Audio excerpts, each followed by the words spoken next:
Hello and welcome to the MindCep Podcast. This is your host, Alex Muir, helping you flex your mind, body, and soul. In today's episode 68, we're going to be speaking with Dr. Charryse Johnson.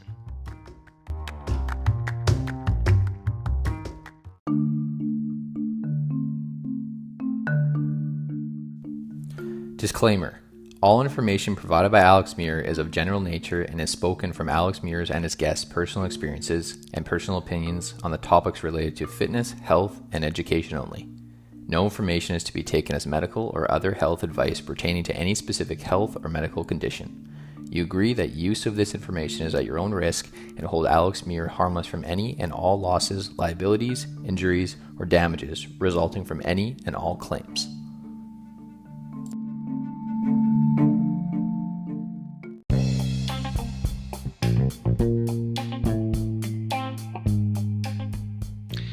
This episode is brought to you by podcastguest.com, connecting podcasters with great guests. Podcasters. Find relevant experts and other podcasters to be guests on your podcast. Experts, guests, and more. Get booked on great podcasts to expand your reach and audience. Podcastguest.com connects podcasters with experts, authors, and other podcasters to be guests on their podcasts.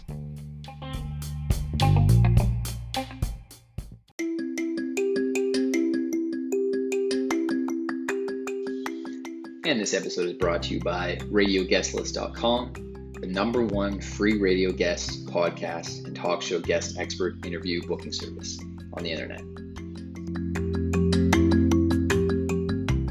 Welcome to the MindCep Podcast. This is your host, Alex Muir, helping you flex your mind, body, and soul. In today's episode 68, we're going to be speaking with Dr. Charryse Johnson. Dr. Charryse Johnson, LCMHC, NCC, is a veteran psychotherapist and mindfulness practitioner whose work focuses on the intersection of trauma, somatic integration, spirituality, and social justice. She's the founder of Jade Integrative Counselling and Wellness, an integrative therapy practice where personal values, the search for meaning, and the power of choice are the central focus. Charryse holds a BA in Human Development and Family Studies, an MA in Professional Counseling, and a PhD in Counseling Psychology, with a concentration in crisis and trauma. And please welcome Dr. Charryse Johnson to the podcast. Dr. Charryse, pleasure having you on the MindCep Podcast today, and welcome. Thank you so much. I'm excited to join you and your amazing listeners. Absolutely. And where are you calling from today? So I'm currently in Charlotte, North Carolina, where I live with my husband of almost 25 years. We're college sweethearts. We'll celebrate 25 years in July of this year. Congratulations. That's amazing. Crazy. And let's start off by talking about your book. So you're an Amazon you're Amazon #1 best-selling author in the personal development space and then your book, The Expired Mindsets. Talking about So why don't you for our listeners kind of explain about your book and I know it talks about how our previous mindsets and previous pains and traumas, how that shapes our current mindset, and how how all that works. Yeah. So Expired Mindsets, I wrote during the pandemic, which is so wild, but it was so needed and necessary. So the world stopped and all of the things that we typically would do to tell ourselves that we're great and everything is going fine was no longer available. So I was watching myself interact with friends, with colleagues, with clients, and it was almost like everyone was cracking at the seams and things that they thought, oh my goodness, all of this stuff from my past is coming up. And I thought I was over this. And that's not new information to me, definitely in the world of therapy, but it was amazing to see how many different people weren't just focused on what was happening in the moment, but thinking about things in their childhood and when they were younger. And because life had slowed down, we were all forced to sit with it. So I wanted to create something that people digest and really help them walk through, well, how do I move past these things? Because a lot of times we don't even realize what kind of mindset or what experiences from our past and how they're still kind of driving the ship in the future and in the present, kind of combination of both. So it walks you through really, what does this look like? I share a lot of stories from my own life because these are principles I use in my own life. And then it has a lot of mindfulness and reflection so that you can really look at what does change look like for me, and what would be if I wasn't stuck or keeping myself held to what I call old terms and conditions. Yeah, yeah. And do you feel like, when the pandemic hit, do you feel like, maybe there was like a few people or a set of people that were maybe doing really well, they had a good routine, or they were, really focusing on their self-care, and then all of a sudden when that happened, it would just kind of, you know, really set them back because, a lot of people haven't been through a pandemic before. Maybe our, our grandparents or great grandparents have, but those that haven't, it was such a shock that it kind of, like you said, it made you kind of sit with your self pity or your previous pain. Yeah, yeah. And I think too, a lot of times it wasn't even necessarily people that felt pity, but it was that quintessential individual who is like, hey, I'm in fairly good health and I'm active. I try to eat well. I have community. I have friends and I have these great routines and I do things I love. But what they realized is a lot of who they were was wrapped up in their productivity and in Mm, the identity that they had behind their achievement. So when that productivity was gone, they were kind of left with like, I'm in identity crisis. I don't know who I am. I don't really have hobbies. I realized that everything I did was working or networking. So it was not just people who maybe were already struggling, but people who literally thought, I really thought I was doing great, but my mental health went to a space, my mentality went to a space that I didn't even know was possible. yeah, yeah, because like it literally cut off. I think the hardest thing for myself, which I know a lot of people can relate and the listeners can relate, was like if you're used to, like, having those connections, talking with your friends, your family, and then all of a sudden, and let's say business associates or colleagues from work, but as soon as all that's Hmm. cut off, that communication was cut, like, Hmm. like all at once, Yeah. like dead stop, it was really difficult for myself to cope.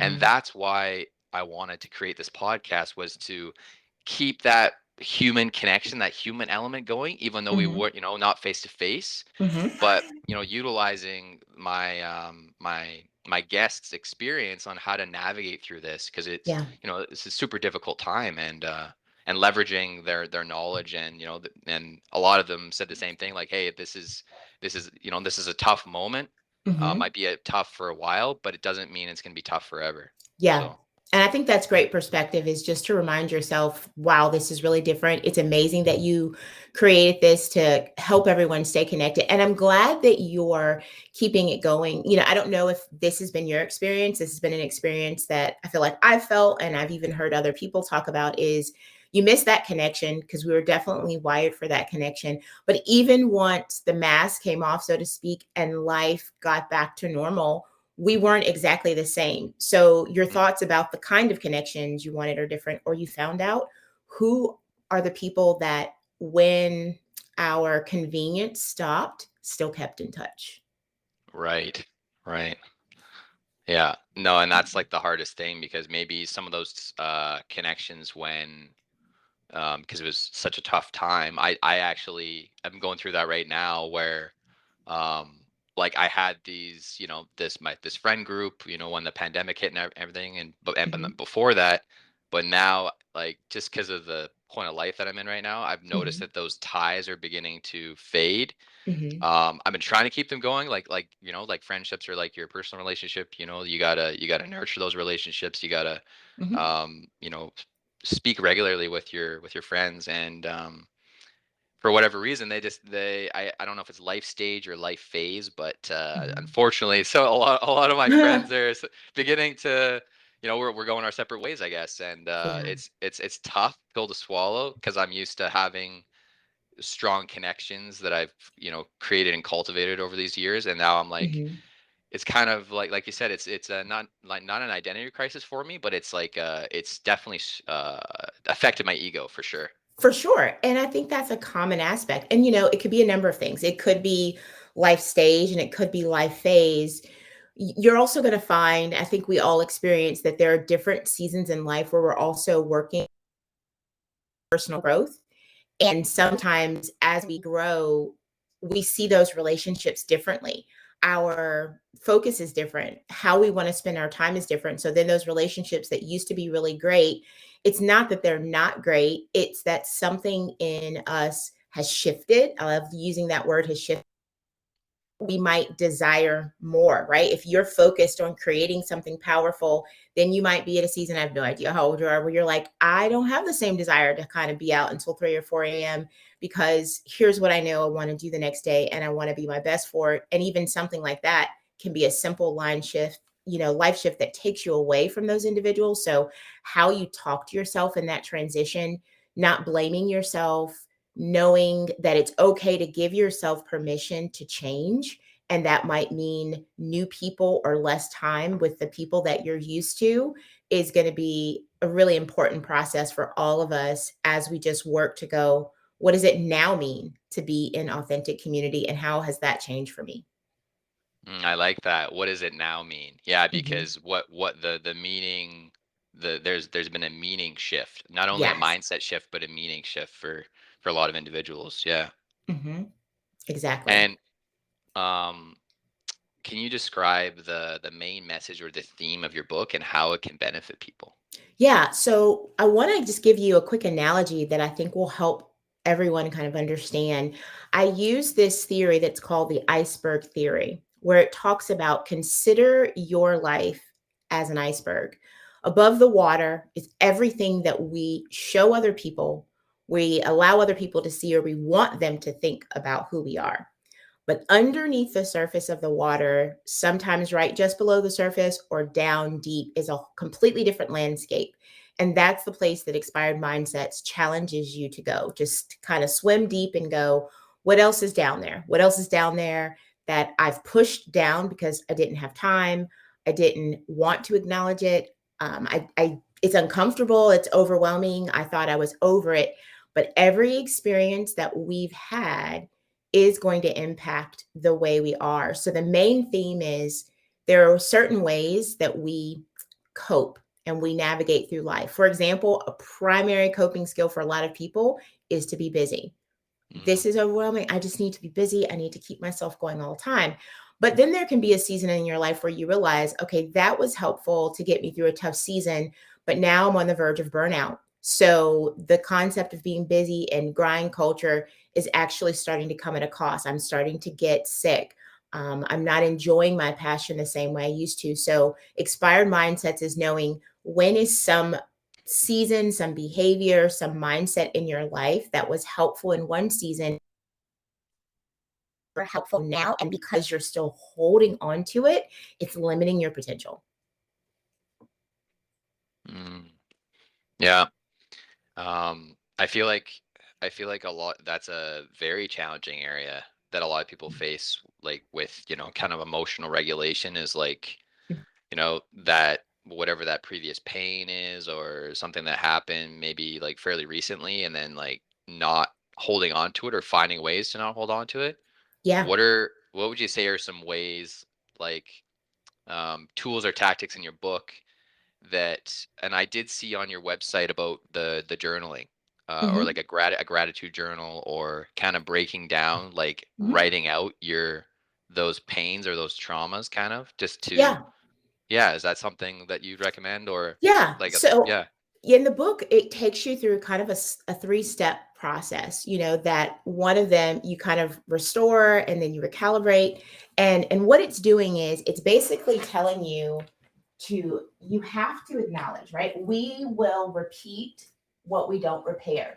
So the first step is we have to be really honest about what's the mindset that I know comes up for me in the midst of difficult situations. And so restore is I've got to be mindful of it. I have to acknowledge it. And I have to kind of be open to recognizing how is this impacting me in my life. I'll give you an example. Let's say that there's an individual that one of your beliefs is I'm not good enough, which can come from a number of different situations where you've just felt like you haven't been able to meet the mark. So we have to own that that's an inner belief, a limiting belief of us, because it is going to dysregulate us. It's going to make us feel like when we show up in a room, we don't really belong there. And then the next part is reflect. Reflect is that concept of being able to write down, where do I see this show up? So if I don't feel like I'm enough, I'm not going to take risk. I'm going to talk myself out of doing things that I genuinely desire in my heart because I don't believe I'm capable. And it's going to show up in my personal relationships because even if I'm in a great relationship with a partner, I may not believe that they genuinely love me because I don't think that I'm enough. And then the third step would be to recalibrate. And the recalibrate is going to come much later. But what I'm really working on helping you do is change your language around what you believe about yourself. So instead of automatically thinking, I'm not good enough because that's what you thought from other experiences, or that's what you've been told, it might be a situation where you go, when I don't prepare for something well, then it makes me feel like I'm not good enough, because that's something that you can then work with. And you can go, okay, so part of helping myself past that mindset is I need to prepare more and work on not procrastinating, because it's the procrastination that makes me get to those moments and not feel like I'm enough in certain situations. So it's that process of checking in with yourself, making sure there's balance, and making sure you're also setting your life up to give you the space to change, which means if we're connected to people who knew us in a different season of life, sometimes we stay with a certain mindset or stay with certain behaviors because we're afraid that if we change, we'll lose those connections. Yeah. And I can vouch for myself that that's exactly kind of what over the last few years what happened. I was holding on. I think my friends were holding on to the old Alex, and Mhm. they were kind of upset that because everyone evolves. I feel like everyone changes. Like, I'm definitely not the same person I was 5 years ago. Yeah. We Like have to I change. Right? Yeah, like you can't you're I feel like if I'm not growing and changing, I'm staying in the same spot. I mean, even Mhm. then, even when you feel like you're staying in the same spot, you're not. Right. You're you're either moving forward or you're going backwards. So, Mhm. I feel like that's what kind of Mhm. probably is part of the thing is like I was holding on to like, oh, I want to keep these connections going, Yeah. but at the same time I'm not willing to just stay the same for my friends, right? I have to Yeah. evolve. So, Yeah. I could tell, like, by the sound of your voice, you're like, has she been in my life? Is she talking to me? But yeah, it's so true. The concept is really this: if we're not growing, we're not living. We're yeah. literally designed to be changing from the moment of inception and beyond. None of us are intended to stay the same, and that's really not what we're made for. We're not made to get comfortable. I give people an analogy sometimes that, let's say that you had whatever room you had when you were a newborn, but then your family was like, but we don't ever want it to change. Well, it wouldn't be long before you're like, I can't fit in anything. I can't fit in these clothes. I can't, right? It's hilarious, but it's true. So, we're constantly made for growth, and that's exactly what happens. And it's hard because I do think that there's a part of us that feels like, well, I don't want to feel like I'm abandoning the people in my life. I don't want them to think, oh, well, you're this now and you can no longer be with us. But what I'll say to that and anyone else who resonates is the people who genuinely care about you will evolve with you, and Ah, they will be open to all the ways that you're changing. The people who are dead weight to you will attempt to make you feel bad and try to pull you back from that growth and not understand. But if they do that to you, then you could be completely missing out on like walking into a greater purpose because they just want you to like hang out, chill, and then do yeah. what we've always done. Yeah, yeah, and that's exactly what has happened to myself and even my fiance is like we've just come to realize that, unfortunately, certain friends like we just don't have the same maybe the same philosophy that we used to have or the same Hmm. mindset, and we're just our focus is on other areas because we're going to be getting married this year too. That's changed a lot of my Yeah. relationships too, right? Because they were used Hmm. to, single Alex and for a while, but I've been with my fiance for like, five and a bit years. So, Amazing. Hmm. and I've had to change. I've had to adapt and evolve, and we've both had to change and adapt and evolve together. And Hmm. It's yeah, unfortunately some friends like they want you to stay the same, and unfortunately it's like it can't work like that, right? So Right. Yeah. And I say to those situations, sometimes things are for a season, and it's okay to appreciate, like, we had some great times, and to the degree that we can, we'll always pick up where we left off. But I've got to move forward. And it's that concept of even expiring the part of us that might feel guilty, and knowing it's okay to live unapologetically, and it doesn't make you selfish hmm. to want more for yourself and to want to grow and to want to develop. That takes a lot of courage, but it's well worth it. Yeah, yeah. And can you discuss a specific technique or strategy that people can use to identify and release expired mindsets in their own lives? And I know we touched on it Yeah. briefly with like the journaling, and then Hmm. kind of categorizing. Okay, this is like, these are some areas that I know are like challenging areas for me. But Hmm. maybe any mindfulness practice that you currently use or something like that. Yeah. So, one of the top mindfulness practices that I love, and let me say this: anytime you can engage in your senses, which a lot of times we don't think about, but touch, taste, sight, sound, smell, that's a really powerful way to release mindsets that are difficult and challenging. I actually have a guided journal that walks people through a lot of different things that they could do each day. And one of the most difficult aspects, but most crucial aspects that I encourage people to do is 5 minutes of either meditation, stillness, or quiet, depending upon where your belief system is. And slowing down for 5 minutes a day, which is really challenging for a lot of people because their mind is racing, and using that as an opportunity to really check in with yourself and notice, what am I feeling physically? And part of why that physical aspect is such a huge area of mindfulness is our mind will tell us one thing, but our body will tell the truth.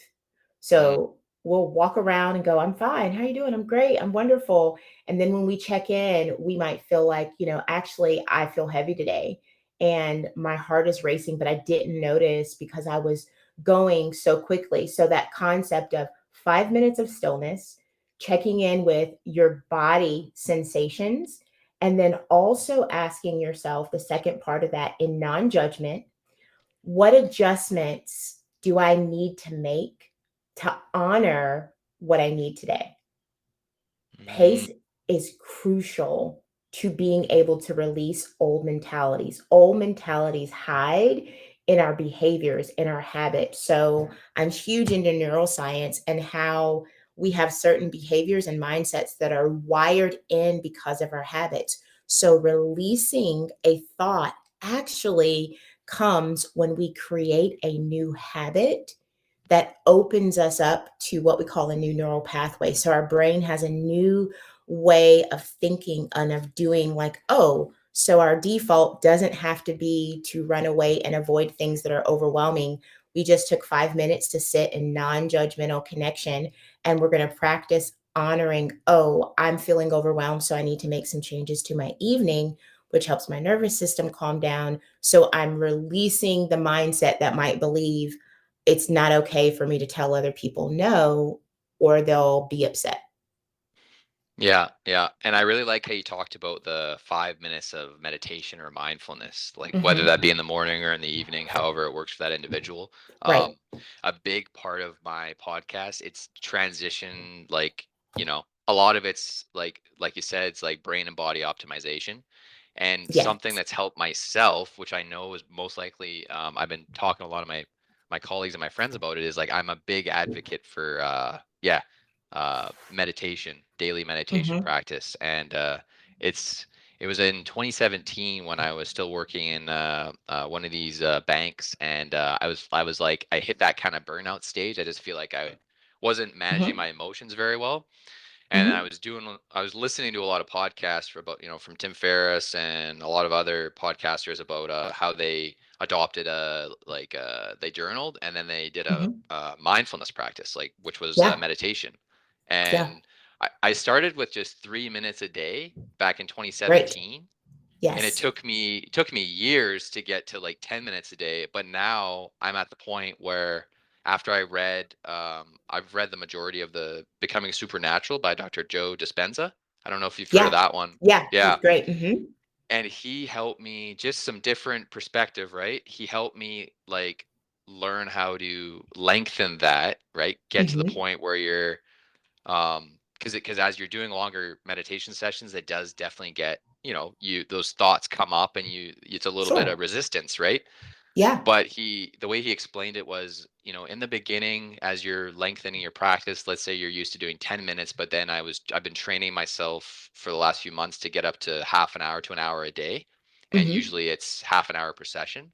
Hmm. But as soon as I got past that 20-minute mark, like there's like you're kind of like getting tense. You're like, oh, like these thoughts are just like Yeah. over there's too much. Yeah. But if it's just learning how to sit with those thoughts and be like, okay, I totally get Yes. it. I get, like, it's taken me months, but the Hmm. training's starting to pay off. And I'm like, holy smoke. So Yeah. anytime I'm having a really overwhelming day, Hmm. exercise has always been my go-to.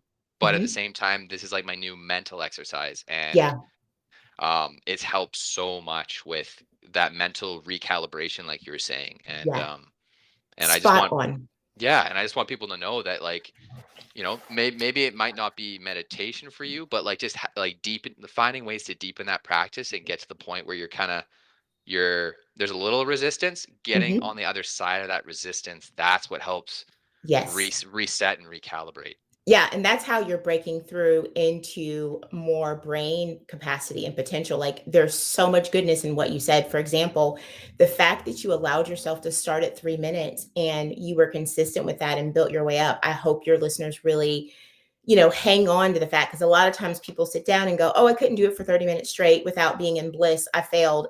Nobody can sit down, right? For the No, first time. That no. is not possible. But here's what's amazing. It only takes 3 to 7 minutes Hmm. for your nervous system, for your brain to shift in the whole process. So it doesn't take an hour in the beginning. An hour is insanely amazing, right? And awesome. But I want everyone to hear, what does it say about yourself if you're like, I can't sit with myself Hmm. wakefully without judgment for Yeah. 3 minutes?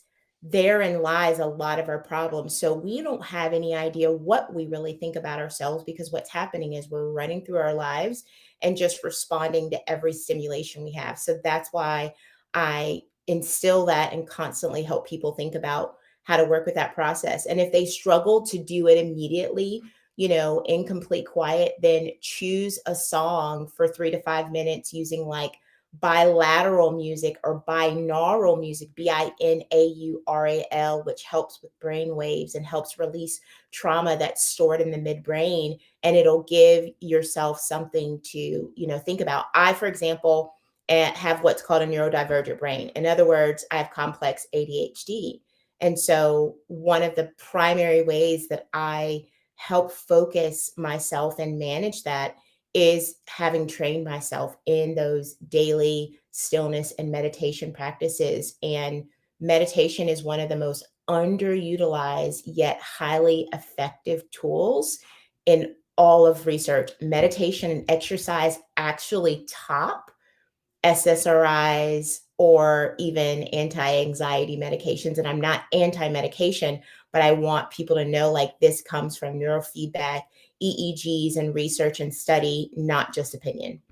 Yeah, yeah. And I was listening to Andrew Huberman's podcast like a while ago, and he was because he's all about the science behind, like, science related tools and the science Hmm. behind the tools and tactics that he recommends. And he was talking about, correct me if I'm wrong, I just like read this on his on that podcast, but he talks about studies have shown that like 11 minutes a day or something like that, or 11 to 13 minutes Hmm. will help you, like, really, like you said, just kind of do that mental reset and give your nervous system a break, like doing it, like, Accurate.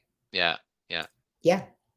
Yep. It's one of those things that when I'm working with people, they usually are most resistant to. And then when they start, they're like, oh my yeah, goodness. And I'm like, I yeah, tried to tell you. And I don't yeah, say that unless I know them really well yeah, and I yeah. tease them. But here's what I love about it too. I love that it's something that you can access no matter where you are. Because Yeah. sometimes we can also get caught up in, oh, well, I can't do this because I don't have these certain shoes, or I'm not in this certain place and I'm not Yeah. here. You could be in a crazy situation at an event and literally go, I need a break, and go to the bathroom and Yeah. just go into like, I need a few minutes to like breathe and meditate and reset. So it's accessible to you at every moment. And that's so powerful. Yeah, and the app that I use that I did start off years ago using Headspace, but they Hmm. started charging for the Yeah. session, so I'm like, hey, I'm off. So then Switch. I switched to Oak, which I absolutely love Hmm. because the woman's voice is like so soothing. So I Hmm. did start off with the guided, and then I transitioned. I'm at the point now where for the most part I can do unguided just with like a little bit of background music, like you said, like Hmm. they have like rain, waterfalls, Yes. like river water. It just like it's a way for you to right disconnect from those thoughts. And Yeah. it's insane when once you get to that state that like teach yourself to, it helps doing the daily meditations because you can get to a point where you get to that inner bliss state Hmm. faster Yes. the more that we do it. So, Yeah. Good stuff. Good stuff. and can you discuss a specific case study or real life example from your work that Mhm. illustrates the power of releasing expired mindsets? Maybe Yeah. maybe from like a patient or Yeah. So I had a patient who was a young adult and extremely socially anxious. So in settings where, she felt like she was familiar was good, but in the field that she wanted to go into, the fact that she would start sweating and want to leave a room and almost get into panic attacks was significant and was huge. And so when we met, we kind of worked through to really go, what is the limiting belief that is holding you back when you're in spaces with other people? And what she was able to identify for her was, my voice doesn't matter. mm, Based on different dynamics where she grew up and some situations that she had in different settings, she felt like her voice didn't matter, or she didn't feel heard, or felt like people would cut her off or overlook her value. So she had internalized that. And then when she would be with other people, in her mind, it would be, why am I here? What if I say the wrong thing? It doesn't really matter anyway. And yet that was keeping her from showing up and letting people see who she really was, which would then get her different opportunities that she desired, in life. So identifying that mindset was super helpful. And what she was able to acknowledge, that we did talk about how to incorporate mindfulness for her, and she started off just with me a couple times a week doing some guided meditation and imagery, and visualization. So visualization was another aspect of, our brain doesn't know the difference truthfully between fantasy and reality. So when we work on visualizing ourselves acting in ways that we're working to be, our brain will eventually begin to believe that as truth. So we engaged in her going and visualizing herself being able to communicate openly and freely in settings, and really going, how are you willing to change up that language? The belief is, my voice doesn't matter. Are there any words in there that you're willing to change and shift so it doesn't feel so final? And so part of that process, one of the ways that she started shifting that was, I want my voice to matter, right? Which was her taking courage to say, like, I want this to happen. And then, it took other shifts until she got to the point where she was able to say, my voice matters. But basically, every time she would go into a social situation, before she went to that situation, she'd spend about 5 to 7 minutes meditating. She'd spend 1 to 2 minutes visualizing herself having the connections that she wants to have in that situation, monitoring her breath work, slowing her pace down. And then she would just practice being courageous in those moments. Long story short, over time, it was an incredible transformation to see her shift and be super confident and realize, hey, it's okay that everyone doesn't want to hear what I have to say. My voice does matter, and I don't want to be silent. because there is somebody who needs to hear what I have to say. And she and I still stay in connection, and she is doing some incredible and powerful things and actually public speaking, which is so huge. She would not have done that in a million years, but it was identifying that limiting and belief, recognizing how it was holding her back, and then working little by little to kind of desensitize herself and to see and believe herself doing something different, because you'll become what you believe. So, what we repeatedly tell ourselves will become our truth. And we have to counteract that with the language that we use day in and day out. Holy smokes. Yeah, that's incredible. And again, Yeah. like I love the breakdown of like how before she would go to connect with someone or go out to connect with someone, she would do the 5 to 7 minutes of meditation and then a 1 minute visualization of her Yeah. being in that present state, visualizing her like, oh, I'm enjoying this conversation. I feel Hmm. like I'm contributing on a personal level. I'm Hmm. being heard. Um, because that's the biggest part is like once you get into that state where you're comfortable, then it Hmm. becomes okay, how can I Yes. rehearse it internally before it happens, right? Yep. And that's what I find so incredible about, like you said, like the neuroscience and being able to, we all have the capacity to change our mindset, and Hmm. some people need a little more assistance than others, but Sure. Yeah. there's lots of different ways to do it. And I had someone a few years ago when I was doing this affiliate marketing business, and I was asking him, like, like how do you do it, like how do you because I was like, I've always been pretty intense, like type A, Hmm. and I think that I might have ADHD, but I wasn't sure, and I haven't been diagnosed, but I just Hmm. feel like because I've always had this type of energy, right? Little too much sometimes, and I get it. I can relate. and the gentleman told me, I had a call with him. I can't remember how it got brought up, but I basically was just asking for some advice. I'm like, hey, like I'm doing the do. Like I'm trying to make those connections. Having the business meetings, doing the calls.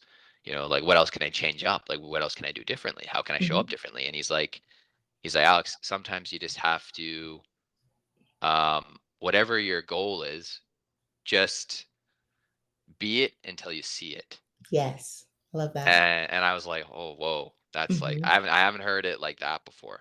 Yeah. Um, And it's yeah. it's and it's said so simply, because really it's about practice and it's about habit. When we have those moments, for those of us that do that, we feel like we have too much energy and our mind is going a lot of places. What I often will tell people is, but I don't want you to get rid of that, because that's what makes you unique. Mhm. That's your superpower.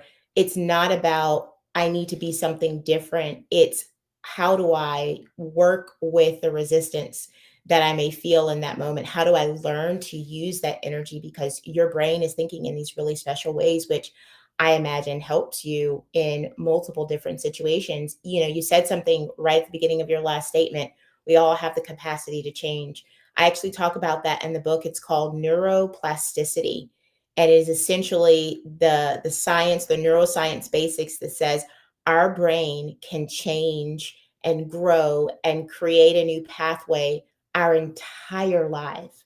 So there is no, always been this way and I can't change. Now it's a matter of, are we willing to do the work and create new habits that will help bring about change? But every person under the sound of my voice, you're not stuck the way you are. And that's what I want people to know.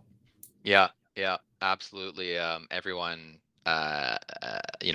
like with a little help, like it's like I feel like another thing to point out, which I probably haven't said in previous episodes with guests, is like it's a team-based effort to get to the level that you want to get to. It's like you need help from everyone. Like whether that's through podcasts, books, family, friends, professional colleagues, and when you feel like you need to get there all on your own, it's very discouraging. But Yeah. when you're comfortable with asking for help, that's something that a lot of young people have a really hard time with, is the potential backlash of asking for help from someone that's older, that has vastly more experience. It can be and is very intimidating sometimes. So that's Mhm. why in the past I've not always felt comfortable with asking for help. But over time, I'm like, in order for me to get to the next level, I have to ask, no matter if I Yeah. how the person is. It's just there is a lot of leadership out there that um has made it a little more difficult to for younger people to ask for help, and but that's also because they're dealing with their previous mindsets and traumas and stuff like that. So Yeah, you're very right. And that's part of why I do what I do and try to make sure that I am always offering like tangible dynamics to what people can do. I believe that there's a natural part of us that just believes we should be able to do this on our own. But anytime you're saying should to yourself, some mindset is in, at play that is limiting you. Because if hmm we look at the people who we think are top of their game, incredible in any field, someone helped them. They had a yeah, mentor, they had a business coach, they had someone who, showed them certain things that helped them get through and get to the next level. And, my hope is if people feel like, well, I don't know who I can ask, start somewhere. People will share resources. And if there's someone that you do ask and you don't get the response that you want, yes, that is going to hurt a little bit, but then let yourself kind of stop and go, well, they weren't for me. Because when I connect with the person that's for me, they're going to be like, absolutely. I would love to share with you because I wish I would have known this 20 years earlier. So let me break this down to you. But you're worth it. So just stay at it until you find the resources that you need at the season of your life where you're ready to receive it.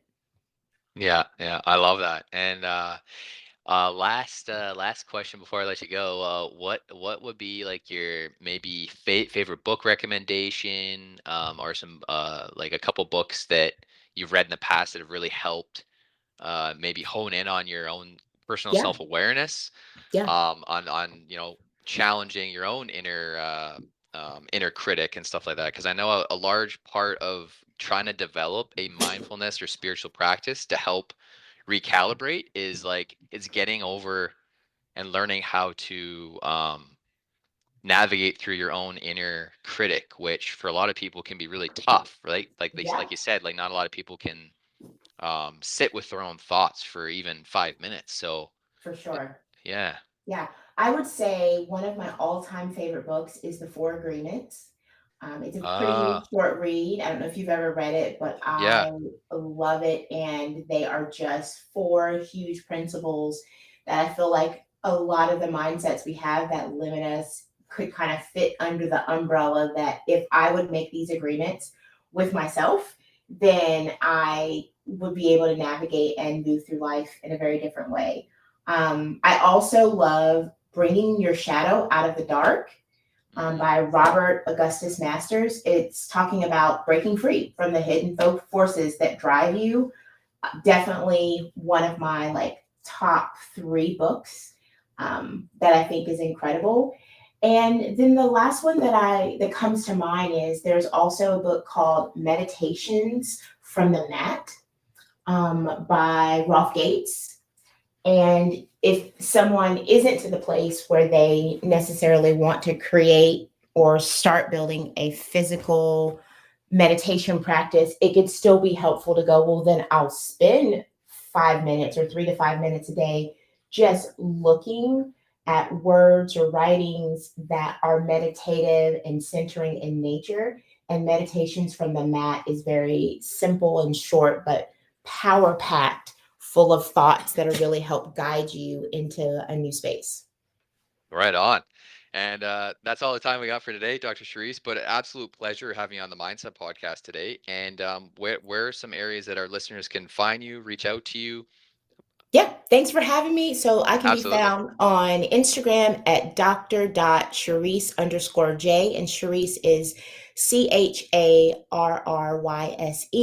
or my website, which is just drcharisse.com.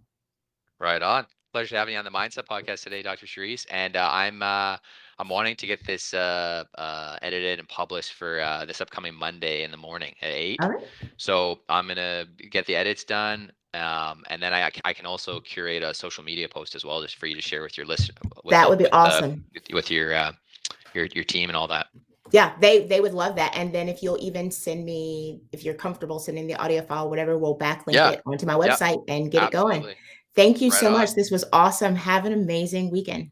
Yeah. Have an amazing weekend as you as well. And thanks for coming on the MindCep Podcast. You're welcome. Bye. All right. Take care.